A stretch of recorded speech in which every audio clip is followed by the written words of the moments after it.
අද මම ඔයගොල්ලොත් එක්ක හෙලෝ ලේඩීස් එක එකතු වෙලා බෙදා ගන්න හදන්නේ මගේ නයිට් බියුටි රුටීන් එක. ඉතින් ඊට කලින් හෙලෝ ලේඩීස් YouTube channel එක subscribe කරන්න අමතක කරන්න එපා. ඒ වගේම මේ වීඩියෝ එකත් like කරන්න මං ඉන්නේ හින්දා. ඉතින් එහෙනම් අපි යමු පළවෙනියටම මං කරන්න හදන්නේ මොකද්ද කියලා. ඉතින් දැන් මම මෙතන කර හිටියේ දැන් තමයි ඇත්තටම පොඩි නිදහසක් හම්බුනේ. මොකද චූටි දෙන්නව නිදි කරලා මට හැමදාම ෆිල්ම් එකක් බලන්න හම්බෙන්නේ කොටසෙන් කොටස. ඒ කියන්නේ එක ෆිල්ම් එකක් මම බලන්නේ 4 පාරකට 5 පාරකට 6 පාරකට ඒ වගේ තමයි. ඉතින් අර එකපාර ඔයාලට වගේ රස විඳින්නේ නැහැ. ඉතින් හුඟක් අම්මලා ඒක දන්නවා ඇති. ඉතින් ඔන්න දැන් අද ෆිල්ම් එක ඉවර කරා. ඉතින් ඔන්න ඊළඟට යන්න මම මොනවද කරන්න කියලා බලන්න.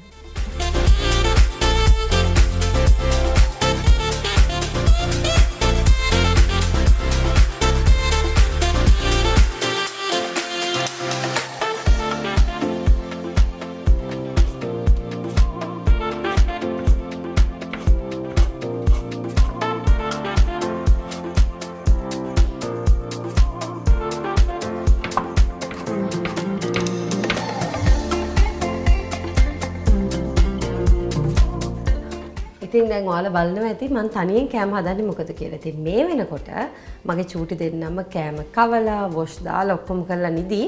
ඉතින් ඔන්න ඊට පස්සේ තමයි ඉතින් අම්මලා ඔක්කොමලා මේ කතාව දන්නවා අපිට නිදහසක් හම්බෙන්නේ. ඉතින් චූටි නිදහසක්.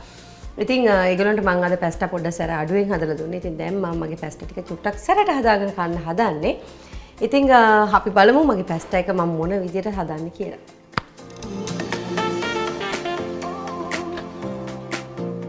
අපි එළවලු තම්බලා මේ දේවල් කරලා කනවට ඇත්තටම මෙහෙම අමුවෙන් කන එක අපිට හොඳයි. දැන් කෑම එක හදන්න එපා ලස්සන තියෙන්නේ නැත්නම් ඒ නිසා අපි මේක දාමු.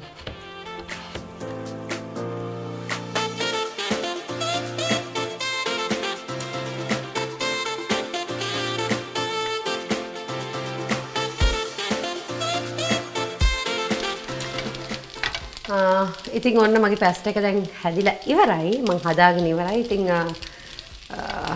අද වෙනදත් නම් අපේ අම්මා කෑම හදන්න උදව් වෙනවා. නමුත් අද මම යාට පොඩි රෙස්ට් එකක් දුන්නා. මොකද එයා හැමතිස්සෙම වැඩ කරනවානේ. ඉතින් ඒ නිසා ඔන්න මේක හැදිලා ඉවරයි. මට තියෙන රස බලන්න. දැන් මෙහෙම කෑම හදනකොට මට සම්පත්ත මතක් වෙනවා. ඉතින් අද එයා ගෙදර නැහැනේ. ඉතින් ගොඩක් වෙලාවට යාට කොච්චර පිට රටවල් වලට ගියත් වෙන රටකට ගියත් මම හිතන්නේ යා කැමති ලංකාවේ විදියට කන්න. තියා නැති වෙලාවට තමයි මට මෙහෙම වෙනස් විදියට කෑම හදාගන්නත් හම්බෙන්නේ. ඉතින් යාවත් මේලා මතක් කරනවා ආදරේ.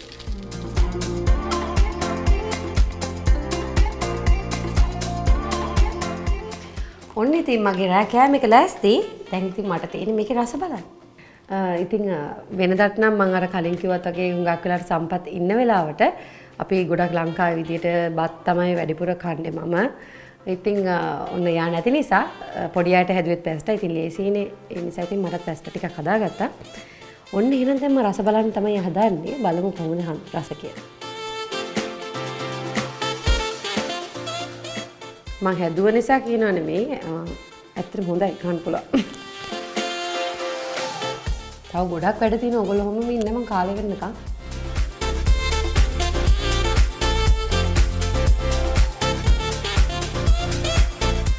ඔන්න ඉතින් දැන් මං ඉන්නේ අන්තිම අදියරේ. ඉතින් අපි හැමදාම වැඩසටහන් වලට ගියාම හැමතැනකටම ගියාම මහන්සි වෙලා ඇවිල්ලා අපි හැමතිස්සෙම කතා කරන දෙයක් තමයි පිරිසිදුකම ගැන. ඉතින් අපි රාත්‍රියට නිින්දට යන්නට පෙර අපේ සුන්දරත්වය ගැන අනිවාර්යෙන් අපේ සුන්දරත්වයේ වගේම සුවදායි නිින්දක් අපි හැමෝම බලාපොරොත්තු වෙනවා. මොකද අපි හැමෝම ගෙදර ඉන්න අය වුණත් දවසේ මහන්සි වෙලා රාත්‍රී කාලේ තමයි නිදහසේ බොහොම සුවපහසුව නිින්දට යන්නේ. ඉතින් ඔන්න දැන් රාත්‍රියේදී මම මොනවාද කරන සත්කාර කියලා තමයි මම ඔයගොල්ලන්ට පෙන්වන්න හදන්නේ. ඉතින් ඔන්න අපි මුලින්ම මුණ පිරිසිදු කරගෙන ඉමු.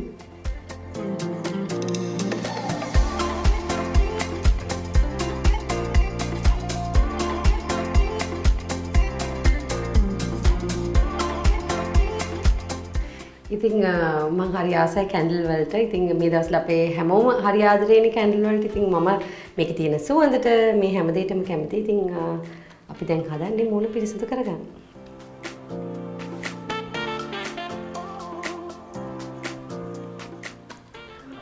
හරි. ඉතින් ඊට පස්සේ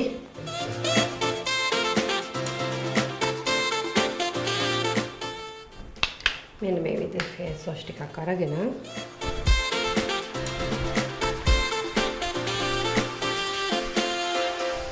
අපි කොච්චර gedara හිටියත් අපි අනිවාර්යෙන් මූණ පිරිසිදු කරන්න ඕනේ නිින්දට යන්න කලින් මේ විදිහට ෆේස් වොෂ් එකක් භාවිතා කරලා. ඉතින් ගොඩක් අය කියන දෙයක් තමයි වෙලාව නැහැ කියලා. නමුත් අපි අනිවාර්යෙන් කාන්තාව විදිහට පිරිසිදුකම ගැන අනිවාර්යෙන් හිතන්න ඕනේ. මුහුණ ලස්සනට තියාගන්න නම් අනිවාර්යයෙන්ම මේ විදිහට හොඳ මුහුණ රාත්‍රී කාලයේදී හොඳට පිරිසිදු කරගන්න ඕනේ.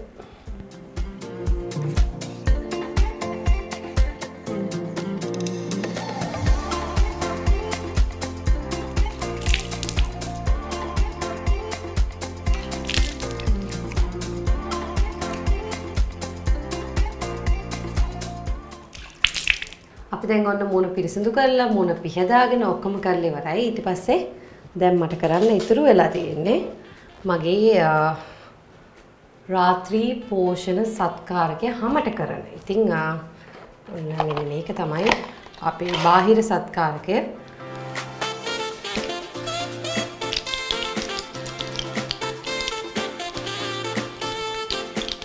මේ තමයි රාත්‍රියේදී මම කරන පෝෂණ සත්කාරකයේ මෙන්න මේ විදිහට මේ ගෝල්ඩ් ඇප්ලිකැප් එකක් අරගෙන මේ ඔයිල් එක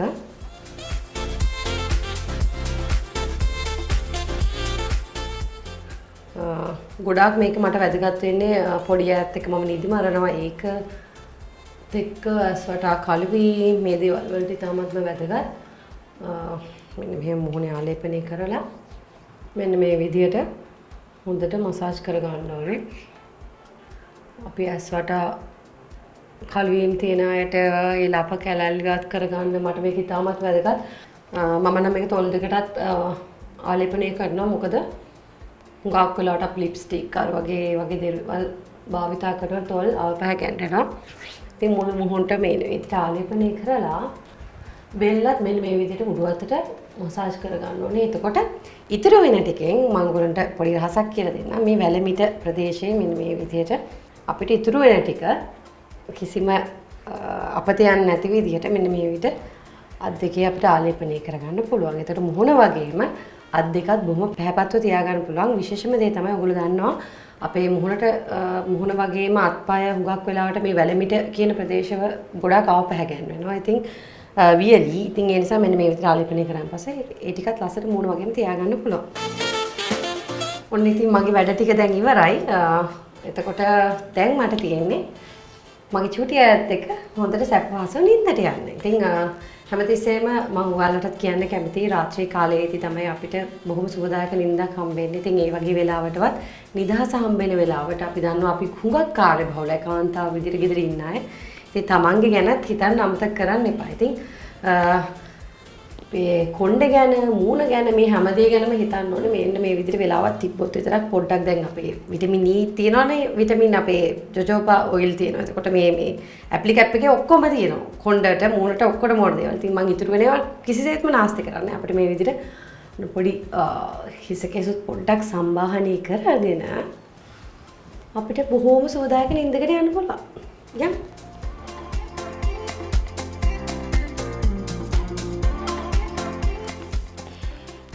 ඉතින් නිදාගන්න යන්න කලින් අන්න තව හෙට තියෙන වැඩ ටිකක් මට මතක් වුණා. ඉතින් ඒ ටික ලියලා තිබ්බ මොනවද ලෑස්ති කරන්න ඕනේ කියලා. ඉතින් දැන් චුට්ටක් රැත් වුණා. පොඩි දෙන්නත් බලන් ඉන්නවා මං එනකන්. ඉතින් ඔන්න ඔයාලත් එක්ක මම මගේ රාත්‍රී කාලය, මගේ විවේකී කාලය, මගේ සුන්දරත්වය ගැන හිතන්නේ කොහොමද? මම කන්නේ මොනවද? ඒ හැමදේම බෙදාගත්තා. ඉතින් මම දන්නවා ඔයගොල්ලෝට මමත් ගොඩක් ආදරේ, ඔයගොල්ලොත් මට ආදරේ කියලා මම හිතනවා. ඉතින් ඒ නිසා අපි තවත් වීඩියෝ එකකින් හම්බෙමු. ඊට කලින් මේ වීඩියෝ එක ලයික් කරන්න. ඉතින් චූටි දෙන්න බලන් ඉන්නවා මම යන්නම්. එහෙනම් අපි තව වීඩියෝ එකකින් හෙලෝ ලේඩීස් එක්ක එකතු වෙමු. එහෙනම් මම යනවා.